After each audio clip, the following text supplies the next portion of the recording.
friends, welcome back to Pink's Kitchen Tamil. இன்னைக்கு நம்ம உருளைக்கிழங்கு போண்டா எப்படி செய்யறதுன்னு தான் பார்க்க போறோம். இது ரொம்ப டெலிஷியஸான ஸ்நாக் ரெசிபி. இந்த மழை காலத்துக்கு ஒரு ஏத்த ஸ்நாக். இது ரொம்ப ஈஸியா பண்ணிரலாம். அதே நேரத்துல இது ஒரு இன்ஸ்டன்ட்டான ரெசிபி. அந்த ரெசிபியை பார்க்கறதுக்கு முன்னாடி இதுக்கு தேவையான பொருட்கள் என்னென்னன்னு பார்த்துட்டு வந்துடலாம். ஒரு பேனை சூடு பண்ணிக்கோங்க. அதில் 1 டேபிள் ஸ்பூன் எண்ணெய் சேர்த்துருங்க. எண்ணெய் நல்லா காஞ்சதும் 1/4 டீஸ்பூன் அளவுக்கு ஜீரகம் சேர்த்துக்கோங்க. ஜீரகம் நல்லா வெடிச்சதும் 1 வெங்காயத்தை நல்லா பொடுசாக கட் பண்ணி சேர்த்துக்கோங்க. கூடவே 1 பச்சை மிளகாய் நல்லா பொடுசாக கட் பண்ணது, கொஞ்சமாக கருவேப்பிலை இலைகள் கட் பண்ணது, அப்புறமா 1 டீஸ்பூன் அளவுக்கு கட் பண்ண இஞ்சி சேர்த்துக்கோங்க. இந்த இஞ்சி நல்ல ஒரு ஃப்ளேவரை கொடுக்கும் உங்களோட ஃபில்லிங்க்கு. இப்போ எல்லா இன்க்ரீடியன்ஸும் நல்லா கலந்து விட்டுருங்க. இப்போ 2 நிமிஷத்தில் வெங்காயம் நல்லா பொன்னிறம் ஆயாச்சு. ஸோ இந்த ஸ்டேஜில் 3 உருளைக்கிழங்கு அவிச்சு மசிச்சு உள்ளே சேர்த்துருங்க. நான் ஒரு 3 மீடியம் சைஸ்டு உருளைக்கிழங்கு எடுத்திருக்கேன். நீங்கள் 2 பெரிய உருளைக்கிழங்கு கூட எடுத்துக்கலாம். இதை நல்லா மிக்ஸ் பண்ணி விட்டுருங்க.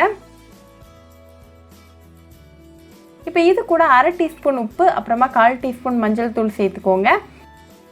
எல்லா இன்க்ரீடியன்ஸும் நல்லா மிக்ஸ் பண்ணி விட்டுருங்க. நம்ம ஆட் பண்ணியிருக்கிற உப்பு மஞ்சள் தூள் நல்லா பரவுற மாதிரி நல்லா கலந்து விட்டுருங்க.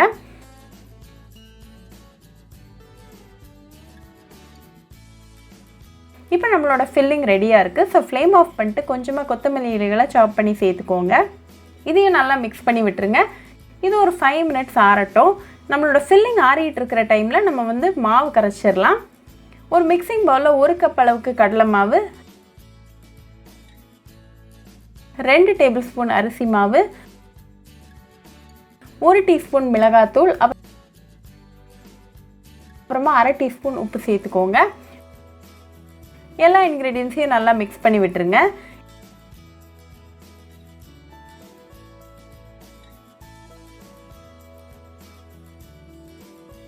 இப்போ கொஞ்சம் கொஞ்சமாக தண்ணி சேர்த்து நல்லா மிக்ஸ் பண்ணிக்கோங்க. நல்லா ட்ரிப்பிங் கன்சிஸ்டன்சி வர வரைக்கும் நல்லா தண்ணி சேர்த்து மிக்ஸ் பண்ணிக்கோங்க.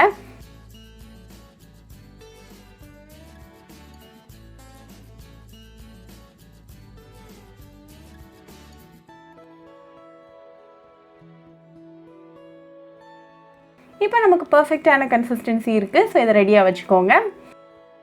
இப்போ நம்மளோட ஃபில்லிங் நல்லா ஆறி ரெடியாக இருக்குது. ஸோ சின்னதாக ஒரு போர்ஷன் எடுத்து நல்லா ஸ்மூத் பாலாக உருட்டிடுங்க.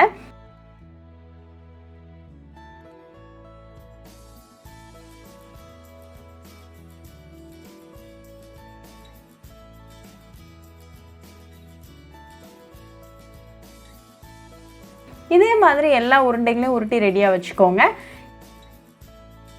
இப்போ ஒரு இரும்பு சட்டியில் தேவையான அளவுக்கு எண்ணெய் சூடு பண்ணிக்கோங்க. இப்போ நம்மளோட உருளைக்கிழங்கு பால்ஸ் எல்லாத்தையும் இந்த மாவில் போட்டு நல்லா கோட் பண்ணிக்கோங்க. எக்ஸஸாக இருக்கக்கூடிய மாவை கீழே ட்ரிப் பண்ண விட்டுட்டு அந்த உருளைக்கிழங்கு போண்டாவை அப்படியே எண்ணெயில் சேர்த்துருங்க. இதே மாதிரி 4லேருந்து 5 உருளைக்கிழங்கு போண்டா மட்டும் அட் அ டைமில் சேர்த்துக்கோங்க.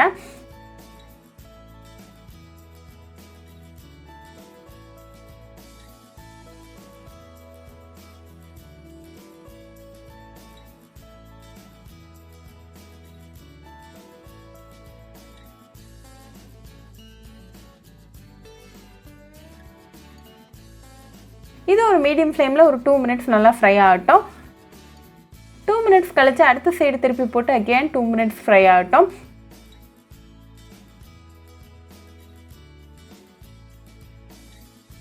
நல்லா கிறிஸ்பியாக கோல்டன் ப்ரௌனாக வர வரைக்கும் நல்லா குக் பண்ணிக்கோங்க.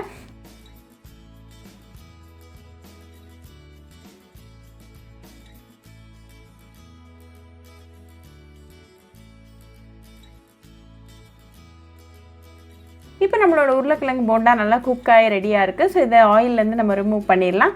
இதை நல்லா சூடாக ஒரு cup of tea and chutney கூட சர்வ் பண்ணி உங்கள் ஃபேமிலி அண்ட் ஃப்ரெண்ட்ஸ் கூட என்ஜாய் பண்ணுங்கள். ரொம்பவே ஈஸி, டெலிஷியஸ் அண்ட் இன்ஸ்டன்டான ரெசிபி. ஸோ கண்டிப்பாக அந்த உருளைக்கிழங்கு போண்டா ரெசிபி உங்கள் வீட்டில் ட்ரை பண்ணி பாருங்கள். ட்ரை பண்ணிவிட்டு எப்படி இருந்துச்சுன்னு எனக்கு கமெண்ட்ஸில் சொல்லுங்கள். ஒரு சூப்பரான ரெசிபியோட உங்களை பார்க்குற வரைக்கும் பாய் ஃப்ரெண்ட்ஸ். உங்களுக்கு இந்த வீடியோ பிடிச்சிருந்தா லைக் பண்ணுங்கள், ஷேர் பண்ணுங்கள், கமெண்ட் பண்ணுங்கள் அண்ட் மறக்காமல் சப்ஸ்கிரைபும் பண்ணிடுங்க. கூடவே பக்கத்தில் இருக்க பெல் ஐக்கானையும் கிளிக் பண்ணிக்கோங்க. அப்போ தான் நான் போடுற வீடியோஸ் எல்லாம் உங்கள் நோட்டிஃபிகேஷனில் வரும். உங்களுக்கு ரெசிபிஸ் இங்கிலீஷில் பார்க்கணுன்னா பிங்க்ஸ் கிச்சன் சேனலை பாருங்கள். சேனலோட லிங்க் நான் அந்த டிஸ்கிரிப்ஷன் பாக்ஸில் கொடுக்குறேன். மறக்காமல் செக் பண்ணுங்கள். இன்னொரு இன்ட்ரெஸ்டிங்கான ரெசிபியோட உங்களை பார்க்குற வரைக்கும் பாய் ஃப்ரெண்ட்ஸ்.